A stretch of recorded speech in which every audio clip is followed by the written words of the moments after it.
Hello.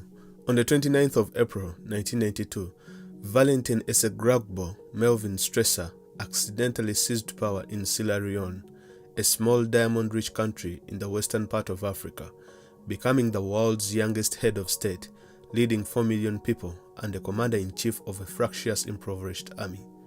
The story of Strasser is unusual, even by experience of West African dictatorships.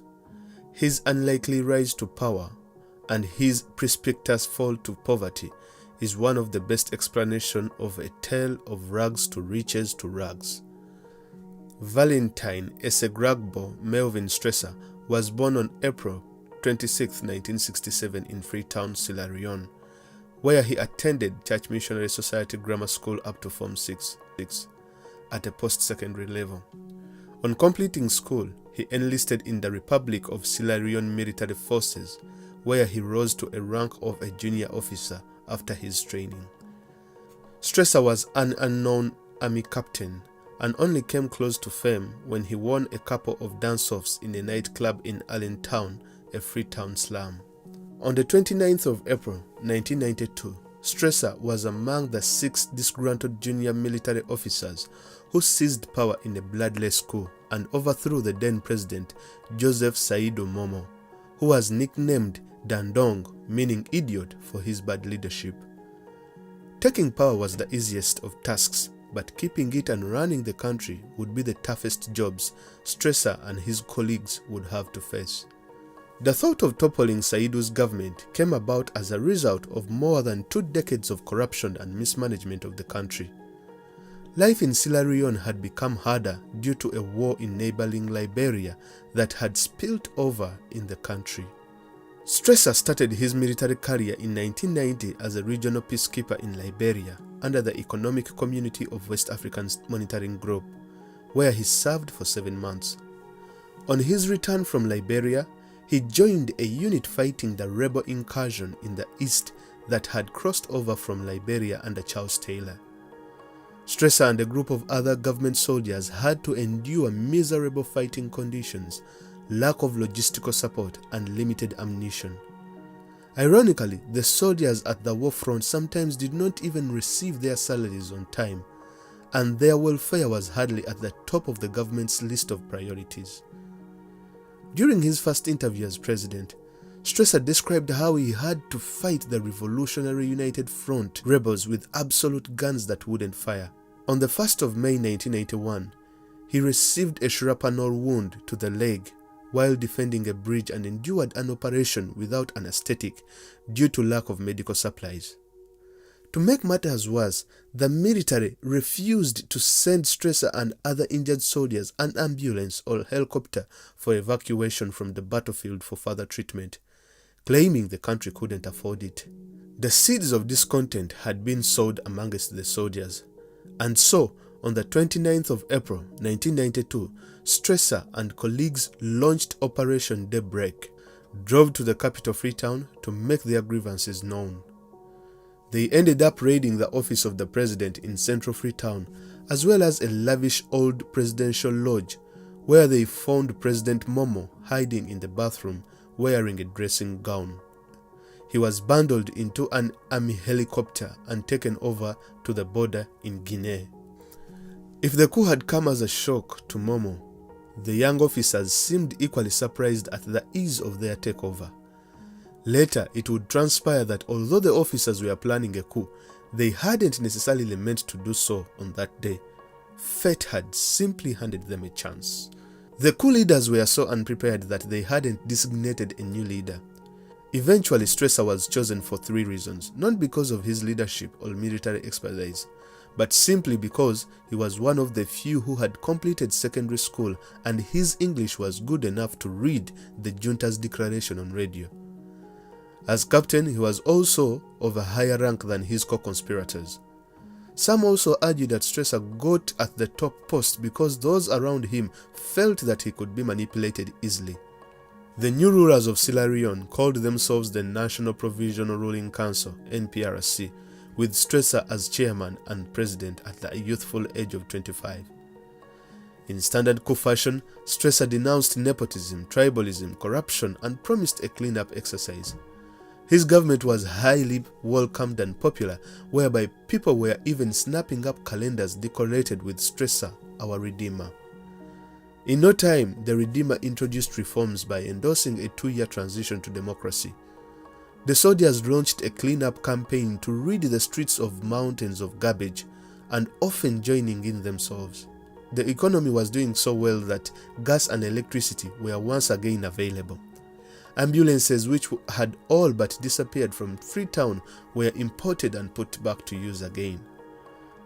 Freetown was painted with inspirational slogans and national heroes. Street crime was reduced. Inflation was lowered from 115 annually to less than 15%.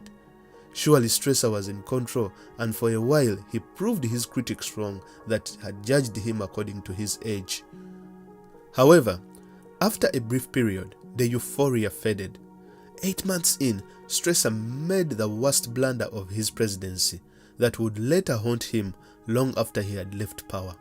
He executed 29 innocent civilians by firing squad on a beach outside Freetown for a foiled attempted coup in December 1992. Some of the men at the time of the coup plotting were even in prison. Realizing his mistake, Strasser apologized and declared nationwide period of mourning. In addition, Strasser promoted himself and his colleagues in the army ranks, which sowed confusion and resentment in the army. This meant that junior officers were suddenly giving their ranking superiors orders. At the time, Sierra-Leoneans joked darkly that the NPRC, the interim government's acronym, stood for Na Pikin Run Country, meaning the children are running the country. Some officers moved into lavish houses they had seized from the previous administration's corrupt officials, where they partied hard. Strasser made Valentine's Day a national celebration, along with Bob Marley's birthday. And at one point, he sought to make the disco classic Ain't No Stopping Us Now the national anthem. The junta favored pale-skinned women, creating a craze for bleaching among girls in Freetown. Women who tried to lighten their skin tone with chemicals were called the Wanchi girls. Strasser and his colleagues began to engage in their own scams like their predecessors and tried to muscle in on the diamond trade. In October 1993, Strasser and his officers engaged in smuggling diamonds.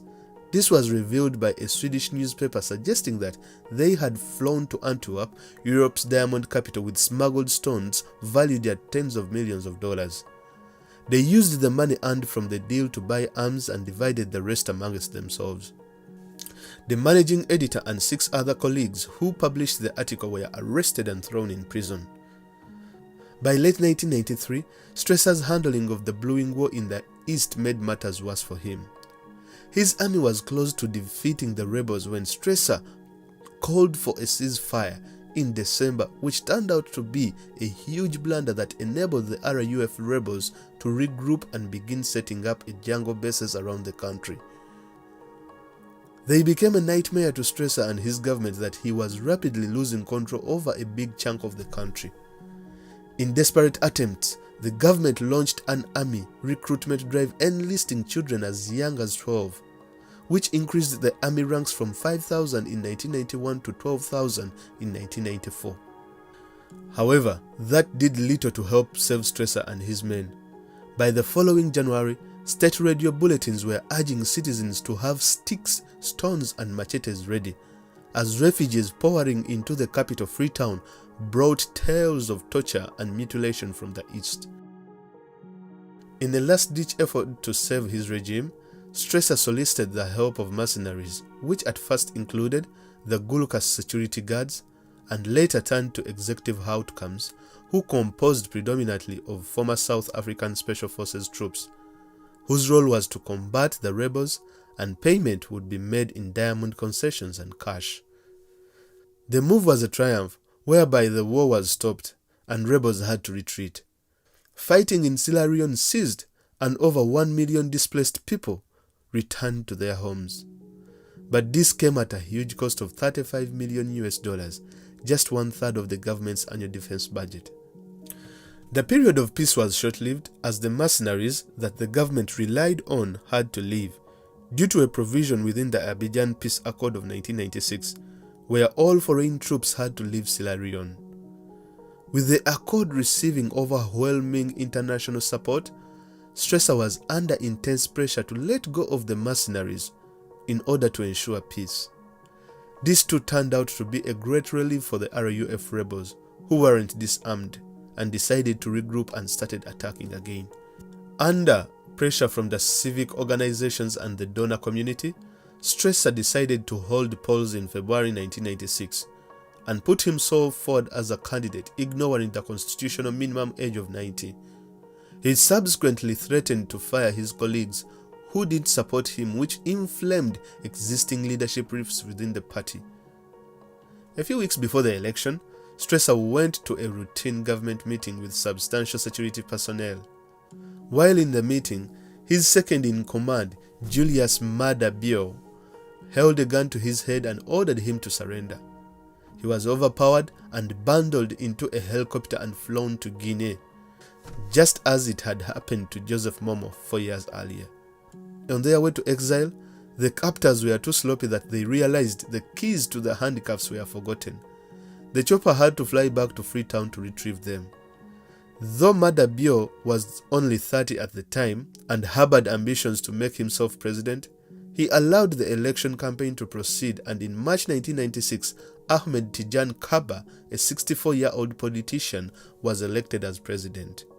What happened to Strasser after being deposed is perhaps the strangest in Strasser's unusual life, as well as the biggest lesson to all African leaders. The international community negotiated with the NPRC over the reintroduction of civilian rule, and one of the incentives offered to the members of the junta in return to relinquishing power was the opportunity to study in the West. Even though Strasser had eventually lost power by less graceful means, he was able to take up this opportunity. He was admitted to the University of Warwick in England. The university's decision to consider admitting him was controversial, however. There was a ferocious internal row whether he should be allowed to enter as a student, despite assurances from reputable sources to the university that Strasser was not responsible for human rights violations. Suffice to say, his presence didn't go down well among the student body at the university, which included several students in exile from Sierra Leone. The most renowned incident is when a fellow student, whose relative was among those executed on the beach, launched a campaign to have him ejected. With the pressure mounting, UN declined to renew his funding after it expired at the end of the year. Hard pressed, Strasser dropped out 18 months into his law studies. The media also made his life miserable when they ran headlines like "The Butcher of Sierra Leone drawing the doll" in the Times newspaper. He was also forced to abandon his council flat in North London Borough of Islington after the Independent newspaper tracked down his address in 1999. By November 2000, Strasser sought to escape by fleeing to Banjul, the capital of Gambia, but there he met more of the same. He was beaten up at a nightclub by relatives of some of the innocent people executed at the beach in 1992. Things turned sour when the Gambian authorities accused him of fomenting another coup.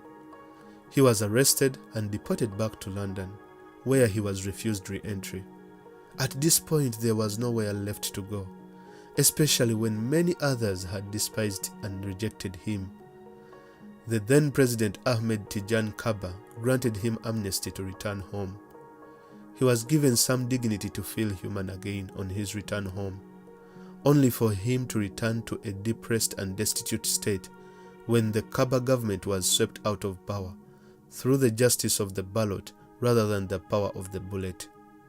Today, he lives with his mother and spends days drinking gin by the roadside. And for Julius Maada Bio, who deposed Strasser, he was elected president of Sierra Leone in a runoff election held on the 31st of March 2018. Thank you for watching and subscribe for more videos.